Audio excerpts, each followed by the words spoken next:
Mount Everest officially has a poop problem. For years, climbers have been turning the mountain into a landfill. According to the National Geographic, on average, each person who attempts to climb the mountain generates at least 18 pounds of garbage, most of which ends up staying on the mountain. This includes things like empty oxygen canisters, food containers, abandoned tents, as well as 200 bodies of people who did not make it, and preserved poopsicles. According to the Sagarmatha Pollution Control Committee, spring climbers just in 2022 generated more than 35,000 pounds of human waste on Mount Everest, and that's the equivalent of an empty semi-truck.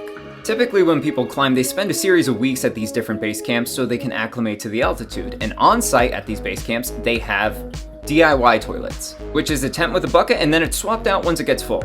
But when climbers leave this last base camp and make their way up to the top, it's a free-for-all. There's no buckets, there's no tents, they go wherever they can. And of course, with the freezing temperatures and altitude, that waste just remains frozen in time, literally. Pair that with the freezing temperatures and high altitude, and you have